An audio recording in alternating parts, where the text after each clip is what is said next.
Good morning सभी को।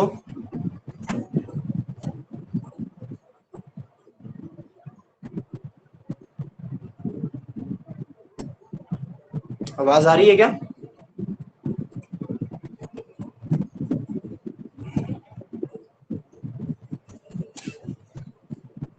Good morning. चलो तो शुरू करते हैं भाई। नेक्स्ट टॉपिक अपना, हम केमिकल प्रॉपर्टीज देख रहे थे। केमिकल प्रॉपर्टीज के अंदर हमारी जो नेक्स्ट प्रॉपर्टी है उसको शुरू करते हैं। और नेक्स्ट प्रॉपर्टी है रिएक्टिविटी टुवार्ड हैलोजेंस। ठीक है, रिएक्टिविटी टुवार्ड हैलोजेंस। ठीक है, ओके। मैं वो कंफर्म कर रहा था पहले, अब पता चला कि आवाज वगैरह सब कुछ सही है, तो चलो शुरू करते हैं। तो जो हमारा फिफ्थ केमिकल प्रॉपर्टी है वो है रिएक्टिविटी टुवार्ड हैलोजेंस। तो सबसे पहले बताइए भाई, शाबाश, और बोल के बताना, हैलोजेंस कौन से हैं, किसे कहते हैं? किसे कहते हैं भाई हैलोजेंस? बताइए शाबाश। हैलोजेंस कौन से हैं, कोई बताएगा आप में से?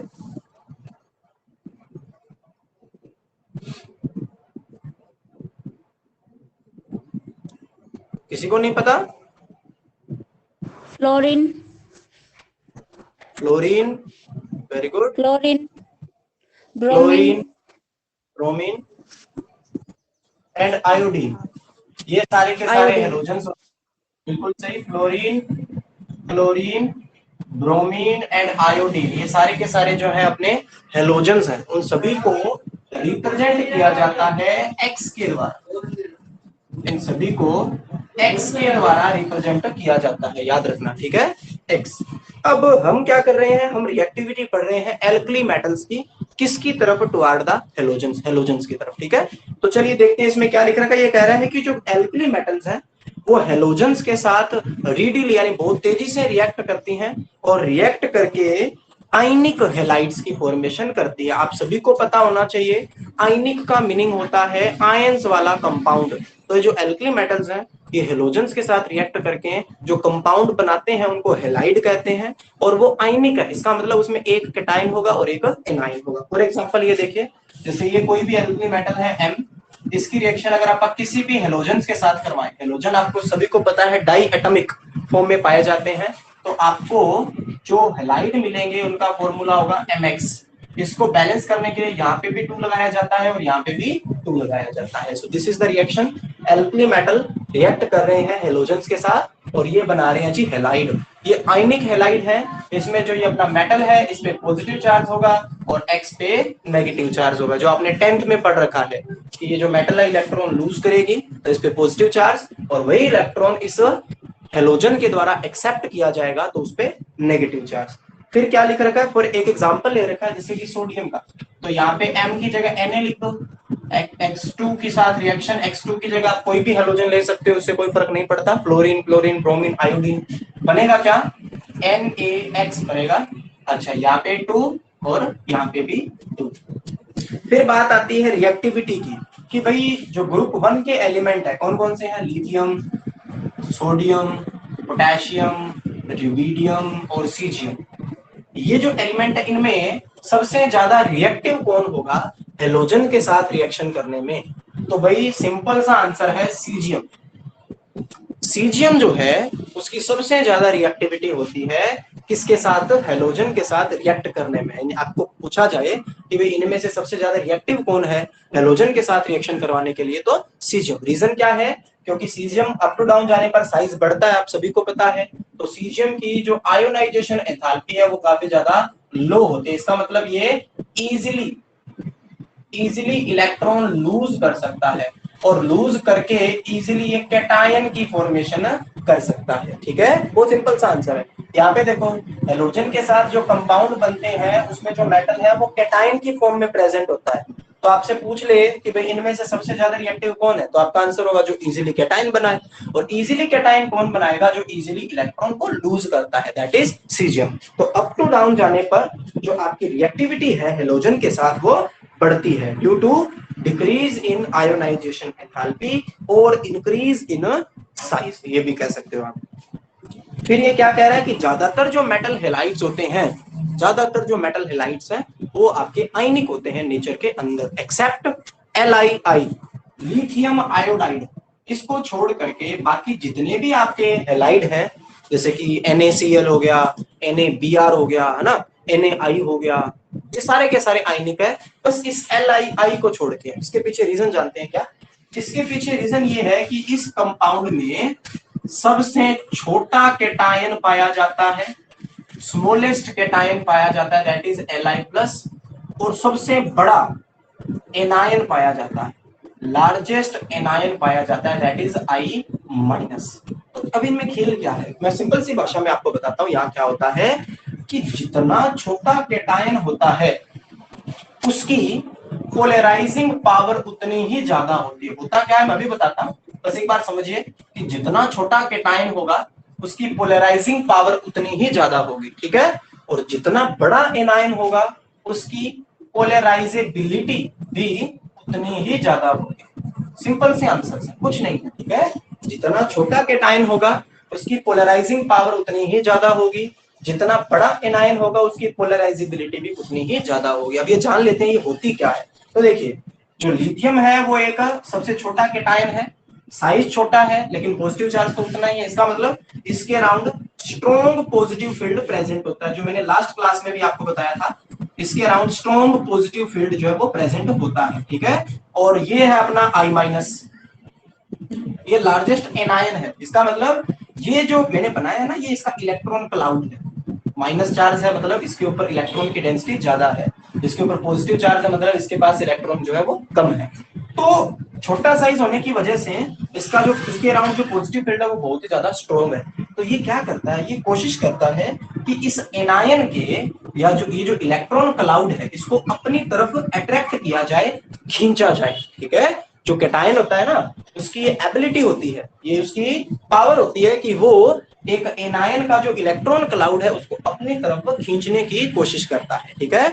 जितना छोटा कैटायन होगा उसकी पावर उतनी ही ज्यादा होगी। इसी को बोलते हैं पोलराइजिंग पावर। एनायन के इलेक्ट्रॉन क्लाउड को अपनी तरफ खींचने की जो पावर है उसको अपन पोलराइजिंग पावर कहते हैं। जितना छोटा कैटायन होगा उसकी उतनी ही ज्यादा जो ये पावर होगी, ठीक है। अच्छा, इस इलेक्ट्रॉन क्लाउड को उधर जाने के लिए मतलब एबिलिटी तो भी तो होनी चाहिए ना। ये जो एनायन है इसका इलेक्ट्रॉन क्लाउड उधर जाएगा, जितना बड़ा एनायन होगा उसकी उतनी ही ज्यादा पोलराइजेबिलिटी होगी, यानी कि उसका इलेक्ट्रॉन क्लाउड उतना ही अच्छे से खींचा जाएगा। रीजन क्या है, क्योंकि भाई साइज इस एनायन का बड़ा है, इसका मतलब ये जो इलेक्ट्रॉन है इसके ये न्यूक्लियस से काफी ज्यादा दूर है, तो इनको इजीली जो है अपनी तरफ ये कैटायन जो है खींच सकता है। अब जब ये Li+ इस इलेक्ट्रॉन क्लाउड को अपनी तरफ खींचता है तो ये इलेक्ट्रॉन क्लाउड इधर आ रहा है तो कुछ पॉजिटिव चार्ज इसका कम हो जाता है, जो इलेक्ट्रॉन इधर आएंगे तो इसका पॉजिटिव चार्ज कम हो जाएगा। और I- के इलेक्ट्रॉन्स को ये खींच रहा है, इसका मतलब इसका भी कुछ नेगेटिव चार्ज कम हो जाता है। फुल्ली अगर आपको एक ही लाइन में बताऊं तो जब Li+ इसके इलेक्ट्रॉन क्लाउड को अपनी तरफ खींचता है तो इन दोनों आयंस का, पॉजिटिव वाले का पॉजिटिव चार्ज कम होता है, नेगेटिव वाले का नेगेटिव चार्ज कम होता है। दोनों के जो चार्जेस हैं वो कम होते हैं। और अगर चार्जेस कम होते हैं इसका मतलब आयनिक कैरेक्टर जो है, प्लस माइनस वाला आयनिक कैरेक्टर जो है वो कम हो जाता है। कहने का मतलब आयनिक कैरेक्टर जो है वो कम हो जाता है और कोवेलेंट कैरेक्टर जो है वो बढ़ जाता है। कोवेलेंट कैरेक्टर का मतलब है जिसमें इलेक्ट्रॉन शेयर होते हैं, अपने आप बढ़ जाएगा वो। जब आयनिक कैरेक्टर कम होगा तो कोवेलेंट कैरेक्टर जो अपने आप इंक्रीज हो जाता है। This is the reason why Li is covalent in nature. बाकी सारे के सारे जो हैं आपके आयनिक है, सिर्फ Li जो है वो कुछ कोवेलेंट कैरेक्टर शो करता है। रीजन मैंने बताया, इसमें स्मॉलेस्ट कैटायन होता है Li+, जिसकी पोलराइजिंग पावर बहुत ही ज्यादा है, और लार्जेस्ट एनायन होता है जिसकी पोलराइजेबिलिटी बहुत ज्यादा है। ये Li+ इस जो एनायन है इसके इलेक्ट्रॉन क्लाउड को अपनी तरफ खींचने की कोशिश करता है। जितना छोटा आयन होगा उतना ही तेजी से इस इलेक्ट्रॉन क्लाउड को अपनी तरफ खींचेगा, ठीक है। जितना बड़ा एनायन होगा उसको कोई फर्क ही नहीं पड़ेगा, खींच ले भाई, ठीक है। और जितना ज्यादा ये खींच पाएगा उतना ही ज्यादा इसका पॉजिटिव चार्ज कम होगा और इसका नेगेटिव चार्ज कम होगा। जब चार्जेस कम होते हैं आयनिक कैरेक्टर कम हो जाता है और कोवेलेंट कैरेक्टर बढ़ जाता है। क्लियर है क्या? ये क्लियर है क्या? चैट के अंदर बताइए, शाबाश, चैट के अंदर बताइए ये क्लियर है क्या? LiI is covalent in nature, why? बताइए बताइए, शाबाश, जल्दी। यस, ठीक है, वेरी गुड। कोई भी डाउट हो तो फिर से पूछ सकते हो, बाकी बुक में काफी स्टोरी लिखी पड़ी है, आप वो देख सकते हो, ठीक है। अच्छा, फिर क्या बात आती है? फिर बात आती है नेक्स्ट प्रॉपर्टी की, that is solution in liquid ammonia. ये बहुत इंपॉर्टेंट है भाई, इसके ऊपर क्वेश्चन जो है वो एचटेट लेवल तक आते हैं, ठीक है। तो बहुत ज्यादा इंपॉर्टेंट है, आप ध्यान से चीजों को समझते रहिए, ठीक है। चलिए नेक्स्ट प्रॉपर्टी हम शुरू करते हैं। पांचवे के बाद छठी प्रॉपर्टी है हमारी solution with liquid ammonia. Ammonia का फॉर्मूला क्या होता है भाई? बोल के भी बताया करो, सभी बच्चे चैट के अंदर लिखते हैं। NH3। Ammonia NH3, very good. Solution in liquid ammonia, liquid ammonia, ammonia का फॉर्मूला NH3, जो कि बिल्कुल सही है। अब देखोगे क्या लिख रखा है बुक के अंदर, ये कह रहा है कि एल्कली मेटल जो है वो लिक्विड अमोनिया के अंदर इजीली डिसॉल्व हो जाते हैं और डीप ब्लू कलर के सॉल्यूशंस जो है बनाते हैं, जो कंडक्टिंग होते हैं नेचर के अंदर। पहली बात जो बहुत ही ज्यादा इंपॉर्टेंट है, आप अगर लिक्विड अमोनिया में एल्कली मेटल डाल दोगे तो एल्कली मेटल इजीली उनमें घुल जाएंगे और उस सॉल्यूशन को डीप ब्लू कलर दे देंगे, ठीक है, पहली बात। और दूसरी बात, वो जो सॉल्यूशन है वो कंडक्टिंग हो जाता है नेचर में, मतलब वो इलेक्ट्रिसिटी को कंडक्ट करने लग जाता है। फिर ये कह रहा है कि जैसे ही सॉल्यूशन की कंसंट्रेशन बढ़ाई जाती है, कंसंट्रेशन बढ़ाने का मतलब उसमें मेटल वगैरह और ज्यादा ऐड अगर किया जाएगा, कंसंट्रेशन उसकी अगर बढ़ाई जाएगी, तो जो कलर है वो ब्रोंज हो जाता है और साथ में जो कंडक्टिविटी है वो घट जाती है। इन चीजों को अपन एक्सप्लेन करना है कि रीजन क्या है, ठीक है। पहली बात, एल्कली मेटल को लिक्विड अमोनिया में डालते ही वो घुल जाएगा और डीप ब्लू कलर का सोल्यूशन देगा जो कि कंडक्टिंग होता है नेचर में। जैसे ही कंसंट्रेशन बढ़ाई जाती है, जो कंडक्टिंग है वो डिक्रीज हो जाएगी और सॉल्यूशन का जो कलर है वो ब्रोंज हो जाएगा। तो इसके पीछे रीजन हम जानते हैं क्या है। सबसे पहली बात, आप अगर एल्कली मेटल को अमोनिया में डालते हो तो एल्कली मेटल फटाफट क्या करेगा, इलेक्ट्रॉन लूज करेगा और क्या बन जाएगा, मेटल कैटायन बन जाएगा। जैसे ही आप एल्कली मेटल को लिक्विड अमोनिया में डालते हो, इजीली वो इलेक्ट्रॉन लूज करके मेटल कैटायन बन जाएगा। अब अमोनिया, जो लिक्विड अमोनिया, उसमें अमोनिया के मॉलिक्यूल्स हैं, वो अमोनिया के मॉलिक्यूल्स इस कैटायन को भी घेर लेंगे और इस इलेक्ट्रॉन को भी घेर लेंगे। तो बनेगा क्या, चलिए देखते हैं।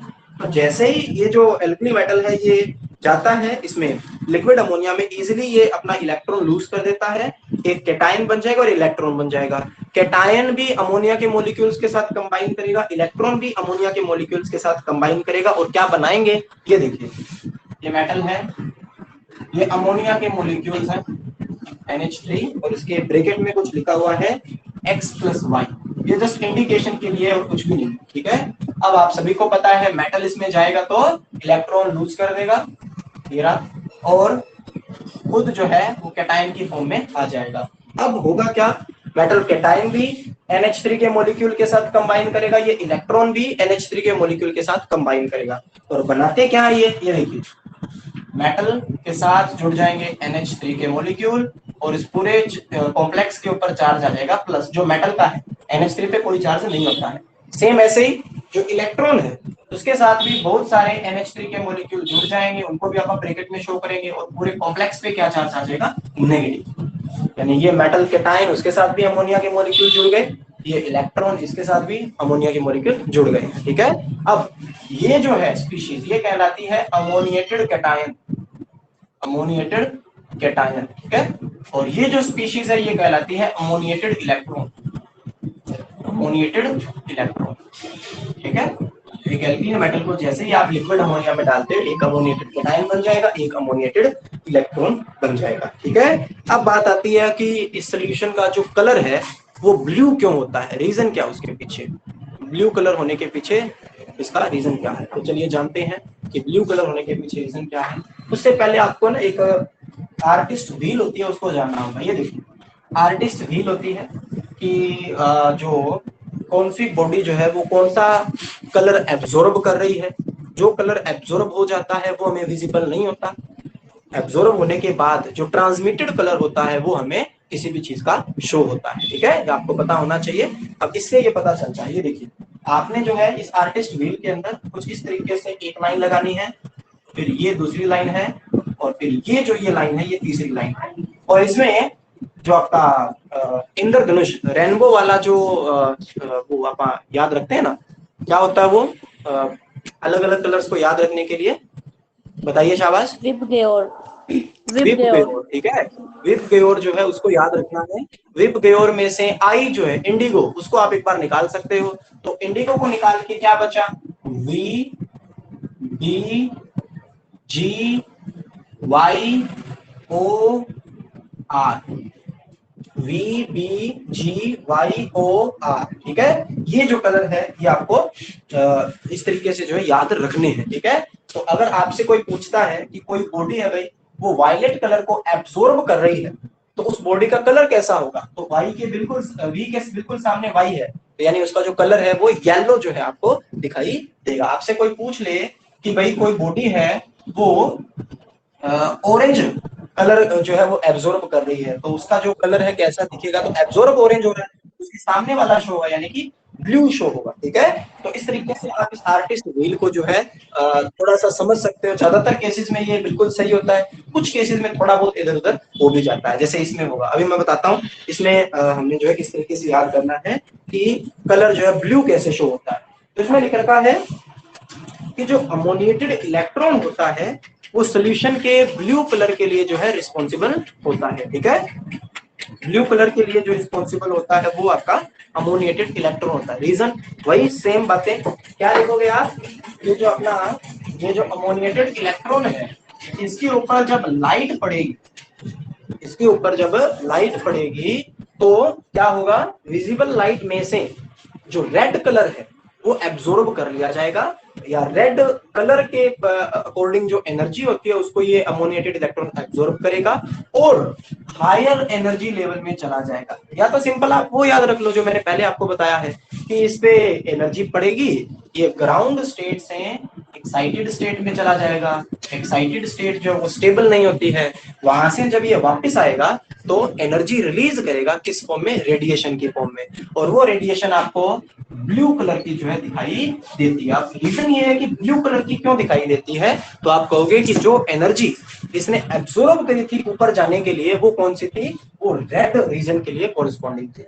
यानी आप पहला या दूसरा चैप्टर जब करोगे ना तब आप देखोगे कि ये जो अलग अलग कलर हैं उनकी अलग अलग वेवलेंथ होती है। अपनी जो सनलाइट आती है ना उसमें 7 कलर होते हैं, आप सभी को पता है, और हर कलर की अलग अलग वेवलेंथ जो है वो होती है। ठीक है, तो जो कलर जो रेडिएशन इस इलेक्ट्रॉन ने एब्जॉर्ब करी है वो रेड कलर के कॉरेस्पॉन्डिंग में करी है, तो रेड अगर एब्जॉर्ब हो गया तो जो कलर शो होगा वो हमें होना तो आर्टिस्ट व्हील के अकॉर्डिंग ग्रीन चाहिए लेकिन वो ब्लू शो होता है और वही हमें याद रखना है। ठीक है, तो ब्लू कलर सोल्यूशन क्यों फॉर्म करता है एल्कली मेटल, उसके पीछे रीजन है अमोनिएटेड इलेक्ट्रॉन। बुक में क्या ले रखा है, ये कह रहा है कि जो अमोनिएटेड इलेक्ट्रॉन है वो ब्लू कलर के रिस्पॉन्सिबल होते हैं जब उनके ऊपर ऑर्डिनरी जो लाइट है, सनलाइट जो है वो फॉल करती है, इनके ऊपर पड़ती है, तो अमोनिएटेड इलेक्ट्रॉन एक्साइट होके चला जाता है हायर एनर्जी लेवल में।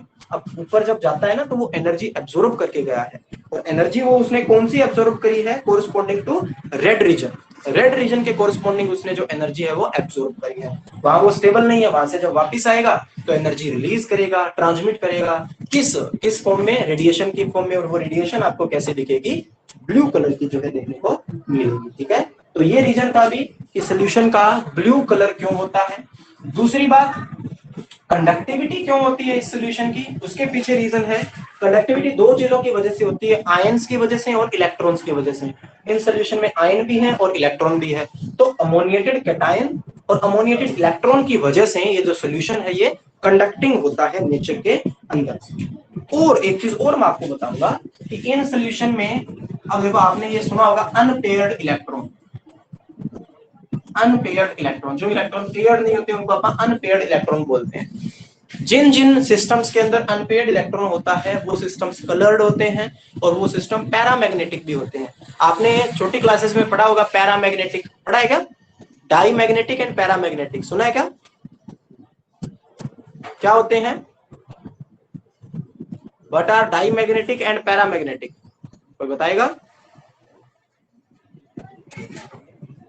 एनीवन? नो। अगर कोई सब्सटेंस मैग्नेटिक फील्ड के द्वारा रिपेल हो रहा है तो उसको अपन डायमैग्नेटिक कहेंगे, और अगर कोई सब्सटेंस मैग्नेटिक फील्ड की तरफ अट्रैक्ट हो रहा है तो उसको अपन पैरामैग्नेटिक कहेंगे। जिन जिन सिस्टम्स में अनपेयर्ड इलेक्ट्रॉन होता है वो सारे के सारे पैरामैग्नेटिक होते हैं, ये याद रखना, ठीक है? वो सारे के सारे पैरामैग्नेटिक होते हैं, यानी कि वो मैग्नेटिक फील्ड की तरफ अट्रैक्ट होते हैं, ठीक है? तो शुरू शुरू में तो भाई यही है, कंडक्टिंग भी है नेचर में अमोनिएटेड कैटायन और अमोनिएटेड इलेक्ट्रॉन होने की वजह से, और पैरामैग्नेटिक भी है क्योंकि उसमें अनपेयर्ड इलेक्ट्रॉन है। लेकिन जैसे जैसे कंसंट्रेशन सॉल्यूशन की इंक्रीज करी जाती है, और मेटल आएंगे और मेटल के टाइन्स बनेंगे और इलेक्ट्रॉन्स बनेंगे, वैसे वैसे जो कलर है सॉल्यूशन का वो हो जाएगा ब्रोंज, और कंडक्टिविटी जो है वो भी घटने लग जाएगी, कंडक्टिविटी घटने लग जाएगी, और पैरामैग्नेटिक कैरेक्टर की जगह डायामैग्नेटिक कैरेक्टर हो जाएगा भाई। अब इसके पीछे क्या रीजन है चलिए जानते हैं। जैसे ही कंसंट्रेशन बढ़ाई जो कलर है वो ब्रोंज हो जाएगा, ठीक है? और कंडक्टिविटी डिक्रीज होने के पीछे ये रीजन है कि और मेटल कैटायन जो आएंगे, ये मेटल कैटायन और वो जो नए मेटल कैटायंस आएंगे वो एक दूसरे के साथ जो है जुड़ जाएंगे, ठीक है? प्लस में और कंडक्टिविटी डिक्रीज होने के पीछे रीजन, और डायमैग्नेटिक होने के पीछे रीजन ये है कि ये जितने भी अनपेयर्ड इलेक्ट्रॉन थे, ये वाले जो अमोनिएटेड इलेक्ट्रॉन्स है, ये भी और जो इलेक्ट्रॉन्स आएंगे उनके साथ ये भी जो है क्या हो जाएंगे, पेयर्ड हो जाएंगे। तो पेयर्ड होने की वजह से मैंने अभी बताया पैरामैग्नेटिक कौन सा होता है, जिनके अंदर अनपेयर्ड इलेक्ट्रॉन होते हैं। कंसंट्रेशन बढ़ाने पर ये सारे के सारे जो इलेक्ट्रॉन्स हैं ये एक दूसरे के साथ पेयर्ड या पेयर फॉर्मेशन करते हैं, जिसकी वजह से ये जो पैरामैग्नेटिक कैरेक्टर है ये भी इनका शो नहीं होता और सॉल्यूशन जो है वो डायामैग्नेटिक हो जाता है। ऑप्शन टाइप क्वेश्चन बहुत बार आता है इस टॉपिक से, बस दो ही लाइनें आपने याद रखनी है। एल्कली मेटल को आप जब सॉल्यूशन में डालते हो डीप ब्लू कलर सॉल्यूशन देता है, रीजन ये इलेक्ट्रॉन लाइट पड़ेगी, लाइट ये एब्जॉर्ब करेंगे corresponding to red region, higher energy state में जाएंगे, स्टेबल नहीं है, वहां से वापस आएंगे, एनर्जी एमिट करेंगे कोरस्पॉन्डिंग टू ब्लू रीजन, तो इसलिए इनका ब्लू कलर जो हमें शो होता है। दूसरी बात, कंडक्टिविटी क्यों होती है इनकी, अमोनिएटेड कैटायन और अमोनिएटेड इलेक्ट्रॉन की वजह से। तीसरी बात, पैरामैग्नेटिक क्यों होते हैं, अनपेयर्ड इलेक्ट्रॉन की वजह से। लेकिन जब कंसंट्रेशन बढ़ाओगे कलर ब्रोंज हो जाएगा, ये तो वही सनलाइट वगैरह की वजह से है, इसका कोई ज्यादा कोई क्वेश्चन भी नहीं बनता, ना ही कोई फैक्ट है। अच्छा, कंडक्टिविटी डिक्रीज क्यों हो जाती है, क्योंकि नए और जो मेटल कैटायंस आएंगे और ये जो मेटल कैटायंस हैं एक दूसरे के साथ जो है ये पेयर अप हो जाते हैं, ठीक है? और कंडक्टिविटी डिक्रीज होने के पीछे रीजन, जो नए और इलेक्ट्रॉन्स आएंगे, जब आप कंसंट्रेशन बढ़ा रहे हो तो और भी इलेक्ट्रॉन्स आएंगे, वो भी एक दूसरे के साथ जो है पेयर फॉर्मेशन करते हैं। अनपेयर्ड इलेक्ट्रॉन एक ऐसे होता है, दूसरा और इलेक्ट्रॉन आ जाए तो ये पेयर्ड हो जाते हैं, तो ये पेयर्ड होने की वजह से कंडक्टिविटी भी घट जाती है और डायामैग्नेटिक कैरेक्टर जो है वो आ जाता है, ठीक है? क्लियर है यहाँ तक? यहाँ तक क्लियर? बताइए शाबाश, चैट के अंदर बताइए या बोल के बताइए, बताइए बताइए।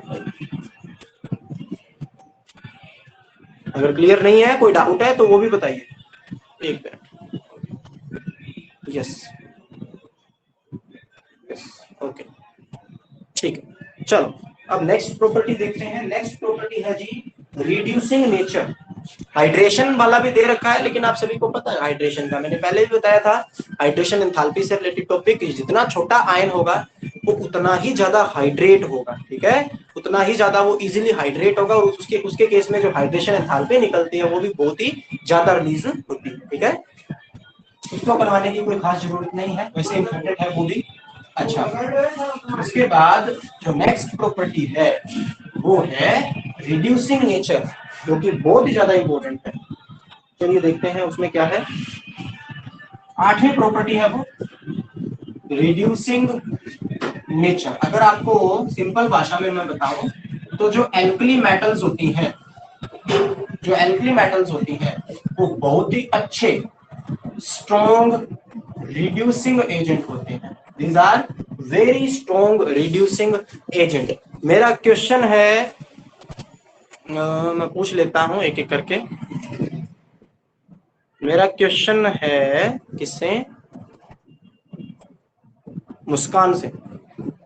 मुस्कान से क्वेश्चन है कि रिड्यूसिंग एजेंट कौन से होते हैं भाई? किसे कहेंगे आप रिड्यूसिंग एजेंट?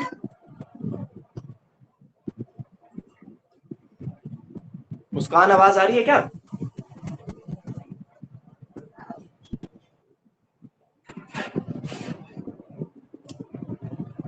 आवाज आ रही है?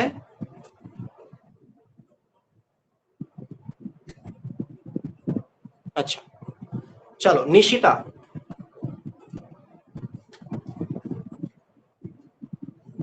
This is good. ये बहुत अच्छा है कि जब क्वेश्चंस आपसे पूछे जाएं आप यहां से रिमूव हो जाओ। ये बहुत ही अच्छी थ्योरी है। बाकी आप क्या कर रहे हो यहाँ पे, क्योंकि क्वेश्चंस तो आपसे भी पूछे जाएंगे। चलो नेक्स्ट देखता हूं मैं किससे पूछना है। नेक्स्ट क्वेश्चन है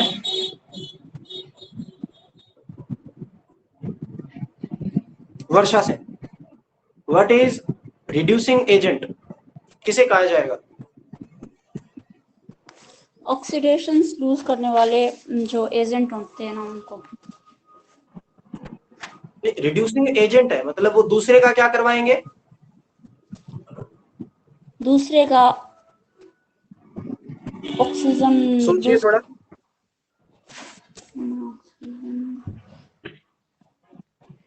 सर मैं बताऊं? अंकित, अंकित हाँ बताओ भाई।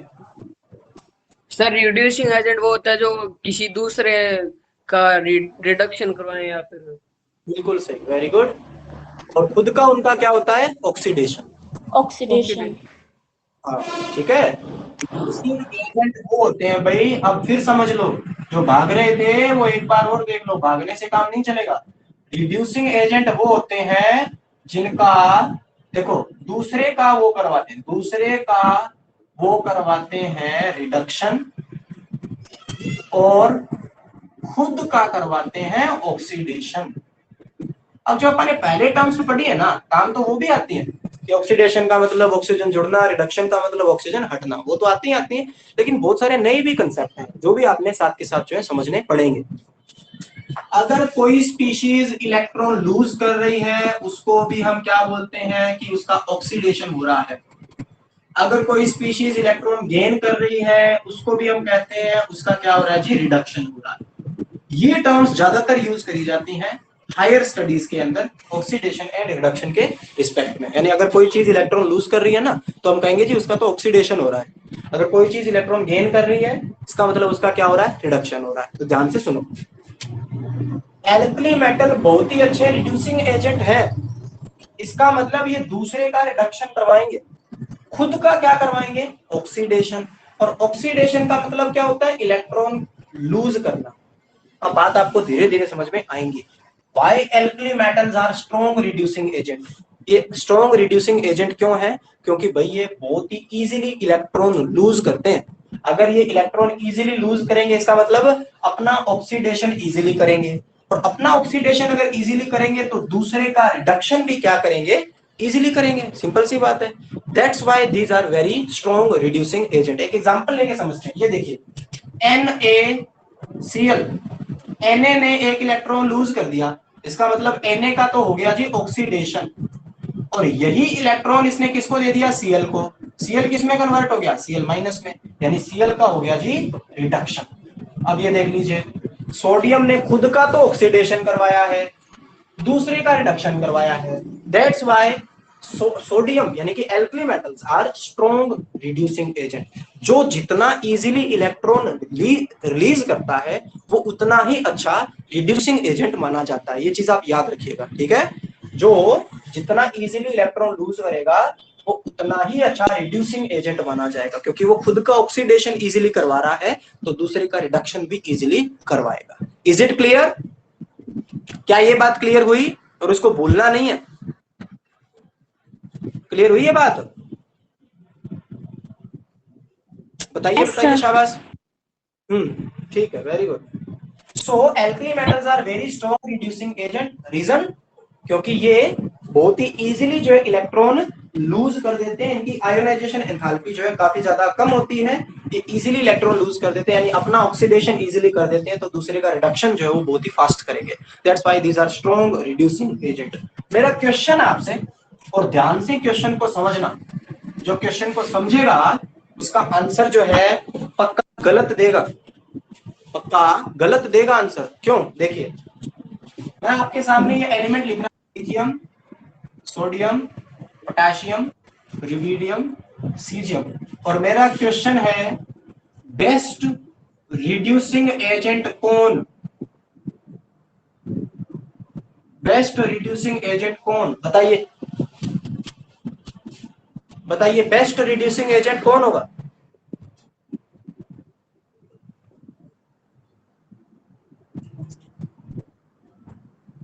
बताइए लिथियम। कौन होगा रिड्यूसिंग एजेंट बेस्ट?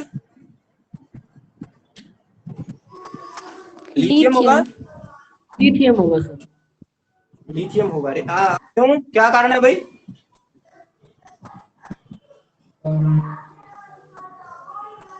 क्या रीजन है why lithium is best reducing agent? Sir इसका स्मॉल साइज होगा। ठीक है, स्मॉल साइज है तो इलेक्ट्रॉन तो मुश्किल से लूज करेगा फिर ये तो, क्योंकि आयनाइजेशन एंथैल्पी तो बहुत ज्यादा लगेगी ना। सोच के देखिए थोड़ा, अगर छोटा साइज है तो इलेक्ट्रॉन तो बहुत मुश्किल से निकलेगा। आपा कह रहे थे जो इजीली इलेक्ट्रॉन लूज करता है वो होता है बेस्ट रिड्यूसिंग एजेंट। सोचिए सोचिए सोचिए, फटाफट आंसर दीजिए। अच्छा, चैट के अंदर भी कुछ बता, सीजियम होगा। देखो भाई, हम सोचते हैं ऐसा, पता नहीं आपने लिथियम कैसे सोचा, लेकिन नॉर्मली कोई अगर बच्चा इसका आंसर देगा पिछला टॉपिक पढ़ के तो वो सीजियम ही देगा। रीजन, क्योंकि उसके मन में ये चीज है कि भाई अच्छा अच्छा अभी तो पढ़ के आए थे कि जो इलेक्ट्रॉन इजीली लूज करता है वही तो अच्छा रिड्यूसिंग एजेंट होता है। बात सिंपल सी है, और साइज सबसे बड़ा सीजियम का है तो इलेक्ट्रॉन तो यही सबसे इजीली लूज करेगा, तो यही बेस्ट रिड्यूसिंग एजेंट होगा। लेकिन नहीं, बेस्ट रिड्यूसिंग एजेंट अगर आपसे कोई पूछे पूरी दुनिया में बेस्ट रिड्यूसिंग एजेंट जो है वो लिथियम है, और इसका आंसर जो है कि क्यों ये लिथियम बेस्ट रिड्यूसिंग एजेंट है, इसका आंसर अभी जान लीजिए, 1 मिनट के अंदर आपको समझ में आ जाएगा। ये जो रिड्यूसिंग नेचर होती है ना, एक्चुअल में सिर्फ एक ही स्टेप पे डिपेंड नहीं करती, ये 3 स्टेप्स पे डिपेंड करती है। कौन कौन से, चलिए समझते हैं। सबसे पहला स्टेप होता है कि जो मेटल सॉलिड स्टेट के अंदर है उसको कन्वर्ट किया जाता है गैसियस स्टेट के अंदर, और इस कन्वर्जन को बोला जाता है सब्लिमेशन। इस कन्वर्जन को बोला जाता है सब्लिमेशन, ठीक है। इसमें एनर्जी लगती है भाई, किसी चीज को सॉलिड से गैस में कन्वर्ट करोगे तो एनर्जी लगेगी, याद रखना, या लिख लो, एनर्जी लगेगी, ठीक है। दूसरा स्टेप, ये जो आयोनाइजेशन एंथैल्पी होती है ना, ये किसी गैसियस स्टेट में जो एटम होता है उससे इलेक्ट्रॉन जब निकाला जाता है ना तब मेजर करी जाती है। यानी जब मेटल गैसियस स्टेट में होगा तब उससे इलेक्ट्रॉन निकाला जाएगा, और उस टाइम ये जो इलेक्ट्रॉन निकालने के लिए जो एनर्जी लगेगी उसी को बोला जाता है आयोनाइजेशन एंथैल्पी। इसमें भी आपकी जो एनर्जी है वो लगेगी, मिली नहीं है अभी तक। और तीसरा स्टेप होता है जी हाइड्रेशन। हाइड्रेशन, हाइड्रेशन का मतलब जो भी कैटायन है उसकी पानी के साथ ट्रीटमेंट होती है तो वो जो है हाइड्रेट हो जाता है पानी के द्वारा, ये स्टेप है हाइड्रेशन। और सभी को पता है हाइड्रेशन करने पर एनर्जी लगती है या मिलती है, बताइए। हाइड्रेशन करने पर एनर्जी लगती है या मिलती है? बहुत बार बता चुका हूं, बताइए बताइए, शाबाश। कोई आंसर नहीं, चलो मैं बता देता हूं। इस केस में आपको एनर्जी मिलती है, कहने का मतलब एनर्जी रिलीज होती है। तो अब बात आती है कि भाई रिड्यूसिंग नेचर पहचानना है तो सीधा एक ही स्टेप मत देखो, आयोनाइजेशन साइज बड़ा है इलेक्ट्रॉन इजीली निकल जाए, नहीं, ऐसा नहीं। इन 3 स्टेप्स पे आपने जो है ध्यान रखना है, ठीक है। पहले स्टेप और दूसरे स्टेप में एनर्जी लगती है और तीसरे स्टेप में एनर्जी मिलती है। अब लगने वाले स्टेप्स हैं इनकी तो बात ठीक है, लेकिन मिलने वाला स्टेप जो है वो सबसे ज्यादा अपना इंपॉर्टेंट स्टेप हो जाता है। अब सिंपल सा आपका इफेक्ट है कि क्योंकि भाई लिथियम जो होता है उसका साइज सबसे छोटा है तो वो इजीली हाइड्रेट हो जाता है। उसके केस में जो थर्ड स्टेप में हाइड्रेशन एंथैल्पी मिलेगी वो काफी ज्यादा मिलेगी। ध्यान से सुनिएगा, लिथियम के केस में क्योंकि उसका साइज छोटा है तो उसके केस में जो आपकी एनर्जी निकलती है, हाइड्रेशन एंथैल्पी जो रिलीज होती है वो काफी ज्यादा होती है। इतनी ज्यादा एनर्जी रिलीज होती है कि इन स्टेप्स में जो एनर्जी लगी है ना वो तो उसके सामने कुछ है ही नहीं। थोड़ा दिमाग लगाइए, इन तीनों प्रोसेस पे डिपेंड करता है आपका answer, who is best reducing agent. तीनों स्टेप को देखना, इसमें एनर्जी लगी है, इसमें भी एनर्जी लगी है, इसमें मिली है, और मिलने वाला फैक्टर ज्यादा डोमिनेट है क्योंकि लगते तो सभी में है। लिथियम के केस में थर्ड स्टेप में इतनी ज्यादा एनर्जी मिलती है कि ये कंपनसेट कर देता है ऊपर वाले दोनों स्टेप में जो एनर्जी लगी है उसको। समझाइए बात। लिथियम के केस में मैं वर्डिंग एक एक आपको एक्सप्लेन कर देता हूं। ये कह रहा है लिथियम का स्मॉलेस्ट साइज होने की वजह से ये हाईली हाइड्रेट हो जाता है, और हाईली हाइड्रेट होने की वजह से तीसरे स्टेप में इसके अंदर बहुत ज्यादा high energy, large amount of energy जो है रिलीज होती है। और जो तीसरे स्टेप पे एनर्जी रिलीज हुई है वो इतनी ज्यादा है कि पहले और दूसरे स्टेप में जो एनर्जी लगी है उसको वो आराम से जो है कंपनसेट कर देते हैं। जो अपन बात कह रहे थे ना कि लिथियम में तो बहुत एनर्जी लग जाएगी भाई, साइज छोटा है, वो उसके सामने कुछ भी नहीं है। जो रिलीज हुई है उसके सामने वो कुछ भी नहीं है। अगर आपकी इनकम अच्छी है तो खर्चा कितना ही हो, कोई दिक्कत नहीं। वही बात है, लिथियम के केस में एनर्जी काफी ज्यादा मिलती है तो ऊपर जो लगती है उसका उसको कोई फर्क नहीं पड़ता। That's why lithium is the best reducing agent। Lithium जो है वो इजीली इलेक्ट्रॉन जो है लूज करता है और रिड्यूसिंग एजेंट जो है वो बन जाता है। मैं फिर रिपीट करता हूं, इस चीज को आप आयोनाइजेशन एंथैल्पी के साथ जोड़ के मत देखें, वो एक अलग फैक्टर है। Ionisation enthalpy is the factor, वो अपन ने प्रॉपर्टी अलग पढ़ी थी, वो साइज पे डिपेंड करता है। लेकिन रिड्यूसिंग नेचर जो है तीनों चीजों पर डिपेंड करती है। अब अगर आप यहाँ पे कोई और एग्जांपल ले लेते, जैसे सीजियम ले लेते, तो सीजियम में मान लेते हैं पहले स्टेप में एनर्जी लग गई, दूसरे स्टेप में जो एनर्जी लगती है वो कम लगती है क्योंकि साइज सीजियम का बड़ा है। लेकिन तीसरे स्टेप में सीजियम का साइज बड़ा होने की वजह से उस केस में जो ये एनर्जी मिलती ना ये काफी कम मिलती, काफी कम मिलती। इसका मतलब है जो ऊपर एनर्जी लगी है उसका उसको नुकसान होता है। थोड़ा प्रैक्टिकली सोच के देखिए, लिथियम का साइज छोटा होने की वजह से तीसरे स्टेप में इतनी ज्यादा एनर्जी रिलीज हुई है कि ये दोनों स्टेप में जो एनर्जी लगी थी उसको कोई फर्क ही नहीं पड़ेगा। लेकिन सीजियम का साइज बड़ा है, उसको दूसरे स्टेप में फायदा जरूर मिल सकता है कि जब उसका इलेक्ट्रॉन निकालेंगे तो एनर्जी कम लगेगी, लेकिन तीसरे स्टेप में तो उसको नुकसान होगा क्योंकि बड़ा साइज है, हाइड्रेशन कम होगा, हाइड्रेशन एनर्जी उसको कम मिलेगी। तो यही फैक्टर है, तीनों फैक्टर्स का, ये जो तीनों रिएक्शंस हैं इनका नेट रिजल्ट निकाल के जो आंसर दिया जाता है, और इन तीनों के अंदर जो बेस्ट रिड्यूसिंग एजेंट निकल के आता है दैट इज लिथियम। क्लियर है यहां तक? यहां तक क्लियर? बताइए बताइए, शाबाश। Yes sir. अंकित कह रहा है दोबारा क्लियर करना, क्या चीज समझ में नहीं आई भाई? अंकित बताइए, अंकित बताइए क्या चीज समझ में नहीं आई? सर ये लास्ट थर्ड रिएक्शन समझाना थोड़ी सी। थर्ड स्टेप क्या? Yes sir. थर्ड स्टेप बहुत ही सिंपल है।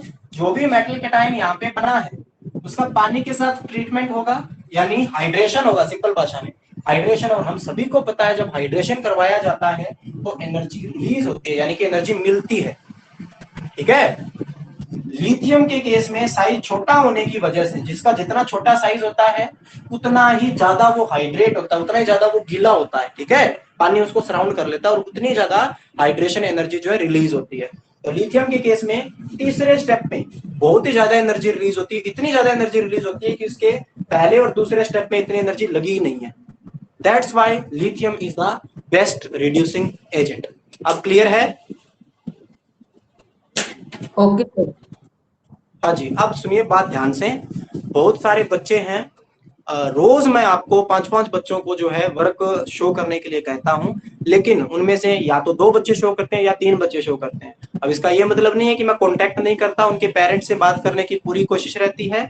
जिन बच्चों के नाम मैंने शो किए हैं पहले, वो जल्दी से जल्दी अपना काम जो है वो शो करें, अदरवाइज जो है आपके पेरेंट्स से बात करी जाएगी। आज भी किन्हीं 5 बच्चों का नाम आने वाला है। एक दीपांशु जुड़ा हुआ है क्या? दीपांशु नहीं है, चलो कोई बात नहीं। और जो भी बच्चों का नाम वहां पे आए वो अपना जो वर्क है वो शो करे। जो रिसेंट वर्क है, जो आपने पहले शो किया है वो नहीं, जो रिसेंट वर्क है उसी को शो करना है, जो अभी अभी आपने किया है उसको शो करना है, ठीक है। जो आपने पहले मेरे को शो नहीं किया है वो फोटो जो है क्लिक करके और आप सेंड जो है मेरे को कर दीजिएगा। और साथ के साथ पढ़ते रहिए, ठीक है। और ये जो काम आपको करवाया जा रहा है ये करते रहिए। लास्ट लेक्चर और इस लेक्चर की जो बुक की फोटोज हैं वो मैं आपको सेंड कर दूंगा। अब आपको नोट्स की जो फोटोज है वो नहीं मिलेगी, क्योंकि ज्यादातर बच्चे क्या करते हैं, एज इट इज कॉपी करते हैं। वो बुक की भी कॉपी करते हैं, लेकिन थोड़ा सा समझ के देखिए, बुक तो आपके पास है ही, उसकी कॉपी करने की जरूरत नहीं है। आप अपने नोट्स खुद तैयार करिए, ठीक है, ताकि आपको समझ में भी आए और पेपर में भी वो काम आए। तो ये चीजें हैं, अच्छे से आप कर लेना और ये जो काम है वो अच्छे से करते रहिए, ठीक है। Thank you. कोई भी डाउट्स वगैरह हो नेक्स्ट क्लास के अंदर ले लेना। अब आप अपनी जो फिजिक्स की क्लास है उसको अटेंड करिए। थैंक यू जुड़ने के लिए।